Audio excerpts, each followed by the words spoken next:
This is the Breakfast Leadership Podcast. Boundaries or burnout, you make the choice. Here's your host, Michael Levitt.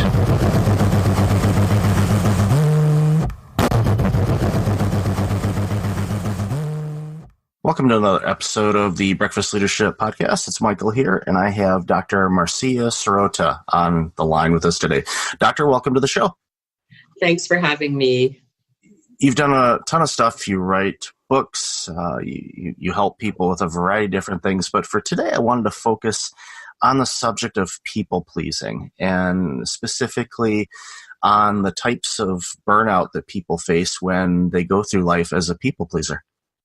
For sure, Michael. You know, I've been in practice for a number of years, and I have an interesting combination of a job. So I do some psychotherapy and some kind of more public speaking and writing. So I have kind of two hats that I wear. And certainly in my private practice as a therapist, I've seen a lot of people develop burnout by being people pleasers, and they keep trying to get their needs met this way, but it fails miserably, and ultimately it does lead to burnout. Yeah, I have my own personal story of burnout, and 10 years ago with the year of worst case scenarios that was created by my own personal burnout, and I had several degrees of burnout. People pleasing definitely was a huge component of it, and I find too with a lot of successful people, type A personalities that are driven, that are really gung ho and really trying to prove themselves. And sometimes that can be a lack of self-confidence from what I've experienced, as well as, I guess adrenaline is a good way to put it, where you get almost addicted to successes. And what happens is you just keep pushing because you want to feel that success again. However, it takes a huge toll if you don't address it accordingly. What have you found in your practice when it comes to things like that? Well, I found a combination of things. I think you're talking about two different things here. That high that you get when you have a success, our brains definitely do get kind of sensitized to certain kinds of positive experiences, and then we want more and more and more. So when we have successes and we get that thrill, we certainly can become almost addicted physiologically with that dopamine response in our brain. But there's another piece, which you also mentioned, around the people pleasing. And that's the piece that I really like to talk about and write about, because that's something that we can really change very quickly. Because people pleasing always comes from a motivation to get other people to give you approval or positive feedback, or to have them like you. So if you're caught up in people pleasing, what you're trying to do is you're giving to get. You're not just doing something for the high of it, like the addiction to success, or you're not doing something out of the goodness of your heart. You're doing this behavior so that other people will look at you in a particular way. And that's where it gets into trouble, because when we are people pleasers, we come across to other people. It's on a nonverbal level, of course, but we come across as needy. We come across as desperate. We come across as trying too hard. And so although we're trying to be approved of, what we end up being is disrespected, taken for granted, and even, people have contempt for us, because in our, little primitive brains, there's still this hierarchical system going on. And so we are very sensitive to power dynamics. So someone who's super confident, let's say certain American politicians who shall go nameless, they have this tremendous confidence which inspires other people to believe in them. It's not based necessarily on anything, but confidence makes people believe in us. Whereas, on the other hand, the people pleaser who lacks confidence, who's looking for external sources of gratification, of acknowledgement, of self-esteem, they inspire contempt because they don't look like somebody who feels good about themselves. And so automatically what they're getting is exactly the opposite of what they want. They're getting disregard when they're looking for approval. For those people that lack the confidence, do you notice any trends as far as in your practice, the types of personalities that you see that are dealing with this, or is it across the board, different types of genders, age groups, and whatnot? It's definitely across the board. And what I see is it always comes from them not having received enough positive, unconditional regard as as they were growing up. So not enough, just you're good enough from their parents. Not the spoiling kind of helicopter parents who overprotect, because also that doesn't make us feel confident. That makes us feel more helpless. But just that nice balanced, I believe in you, you're good enough, you can do it. Here, let me help you learn how to do it, and then off you go and do it on your own. So kids who develop in a supportive, positive, affirming environment, but not being overly coddled or overly protected. So not the helicopter parenting and not the neglectful or hypercritical parenting. I call it kind of the Goldilocks principle. Not too hot, not too cold, but just right in the middle. So these kids who grow up with that just right kind of parenting develop tremendous confidence and self-worth, and they go off and they do well. But the kids who have had parents who either were overprotective and coddled them, the helicopter parents, these kids grow up without confidence because they never were able to do anything for themselves. And the kids who were neglected and insufficiently affirmed, hypercritical parents who overly criticize them, those kids also grow up without confidence and self-esteem. And both of these groups, on the opposite ends of the Goldilocks principle, both of those groups can end up being people pleasers. Yeah, I've seen that in my line of work, and especially I've noticed it more, and I'm guessing it's just because I'm more aware of it now as I'm getting up there in years, that the workforce that is turning heavily into the millennial generation, I can tell those that had parachute parents basically and those that did not, and they're struggling a bit. None of us knew what we were doing when we first got out of university, and we were all fumbling around, and so that's nothing new. It doesn't matter what generation you're from, but I've noticed it a little bit more with this generation than maybe generations past.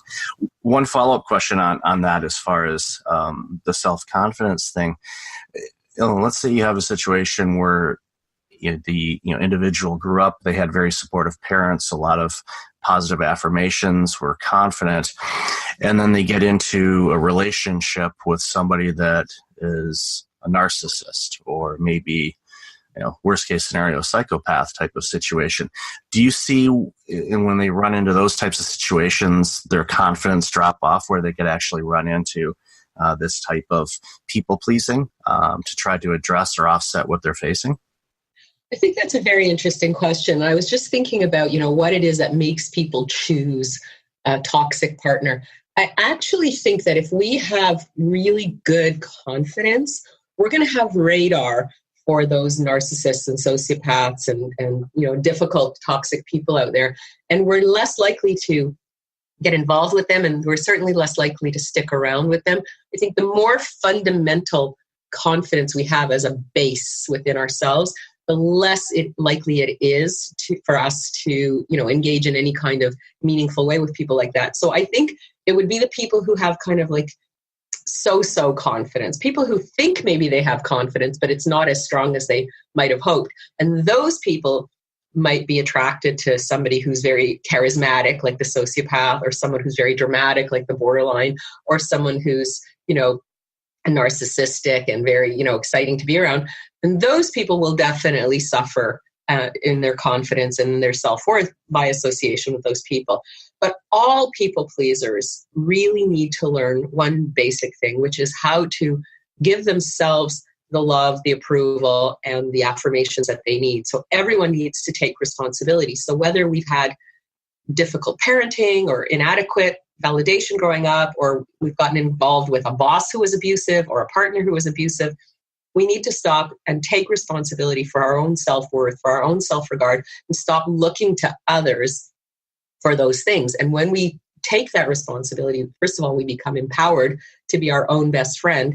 And then we are in the process of evolving and growing and developing and letting go of those dysfunctional patterns of behavior of people pleasing, and even choosing the wrong kinds of bosses or partners or colleagues, and having a much better professional and personal life. Yeah, it's as if you're giving yourself permission to choose rightly when it comes to the people and organizations you interact with. I believe you touch on this quite a bit in your book, Be Kind, Not Nice, which I love that title, by the way, because sometimes when people say, "Oh, you're such a nice person," sometimes for some of us that have been down this people pleasing path and have quote unquote righted the ship, it's like they're swearing at me if they say that I'm nice. It's like, no, don't call me nice. Please say that I'm kind, because I understand, where they're coming from on it. But, the great thing about your book is you give insights on how to shift, that gear. So you, again, are taking care of yourself, and also you can be compassionate but not be a welcome mat either. And I think that's one of those things with a challenge that people pleasers have, is they give so much of themselves to compensate for what they didn't have. It creates a huge problem over time, for sure. Well, yes. And, the difference between being kind and being nice is that the nice person is looking outwardly for fulfillment, for validation, whereas the kind person is taking that responsibility to care about themselves, to take care of themselves, to validate themselves. So when they are doing for others, it's not giving to get, it's just giving out of the goodness of their heart and knowing their limits, knowing when to stop so they don't get burnt out. They know when to say, yes, I can do this, or no, I can't. Like, for example, yesterday I was asked, I work for a company, I do online consults, psychiatric consults and assessments. And the company was saying, can you do it in French? And I can speak French, but it's not that easy. So I said, you know what? No, it's going to be too stressful for me. And they said, no problem. We respect your boundaries. So that's an example of somebody who is able to say no and say, well, I'm not going to get concerned about whether they're upset with me if I say I'm not going to do it in French, because it just won't work for me. And it's really about caring about yourself and not being obsessed with how other people see you. If they like you, they like you. If they don't like you, they don't. If they approve, great. If they don't, too bad. And that's the difference between being kind and being nice. In the meantime, when you're kind, you keep a lot of your energy, you reserve your resources. And so you have more energy to do good things when they make sense to you. So you can be a very caring and generous and altruistic person, but you never risk burnout because you always have that sense of what is okay for you and what is too much. So if someone thinks that they are a people pleaser, I mean, what are some of the things that they can look at? I know we've talked about it a bit, but what are some key things that they could look at and as kind of a self-check going, maybe I have an issue here and I should talk to somebody? Well, if they're doing things like, always saying yes, if the boss or a colleague comes and says, can you do this extra bit of work? And they always automatically default to yes. If they're the person that everyone comes to because everyone knows that they will always say yes, those are red flags. Also, if they are staying later at work, coming in earlier, working on the weekends, checking their tablet or their phone when they're on vacation, these are probably people pleasers and they're going to get burnt out. So you have to look at, are you that person that everyone always just dumps extra work on? And are you starting to feel exhausted, resentful, frustrated, irritated? Also another aspect of being a people pleaser is they tend to attract bullies because, like I said, with that natural sense of power dynamics that we have, it's not a necessarily conscious thing, but it's definitely in the back of our minds. When people are pleasers, they often incur a certain amount of disrespect and contempt, and people can bully them. So if you're starting to feel like every time you go to a new workplace, you get bullied, that's a pattern that has one thing in common, and that's you.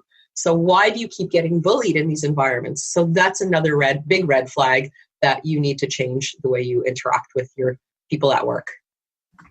No, that's an awesome list, and it definitely described a lot of what I looked like, 10, 15 years ago before I made some significant life changes, and it's definitely helped me out. But those are all spot on, and I know people are dealing with those all the time.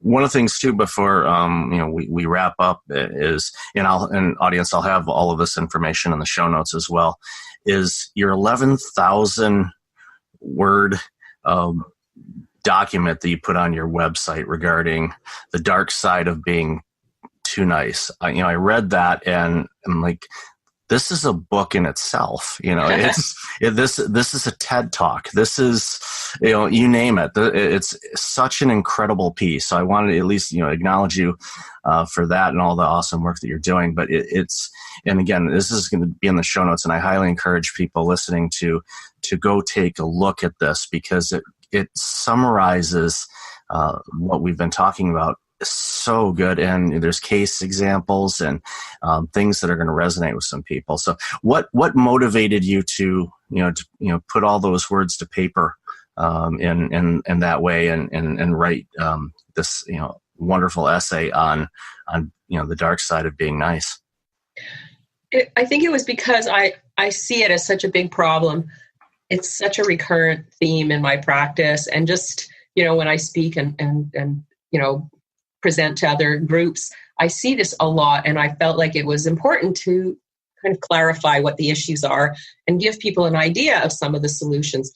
I also, though, wanted to mention that I have a course on my website that you can take. Well, you can click on my website into the course when you go to the the resources, and this course is also about letting go of people pleasing. So people might want to look at that as well. So I have a lot of different resources, because I feel like you can't have enough resources to deal with people pleasing. The book Be Kind Not Nice, that 11,000 word essay, and my online course. I think the more we have for people, and the more different approaches that they can take to examining their own people pleasing behavior and developing tools to change, the better.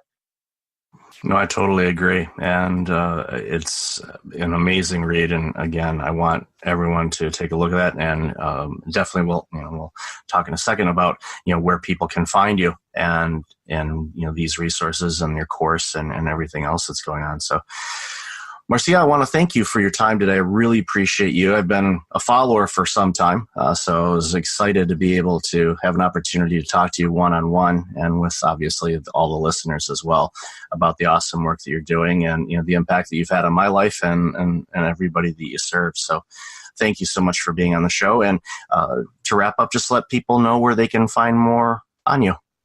Right. You can go to my website, which is MarciaSirotamD.com, MarciaSirotaMD.com. And you can sign up for my free monthly newsletter. You can look at my articles.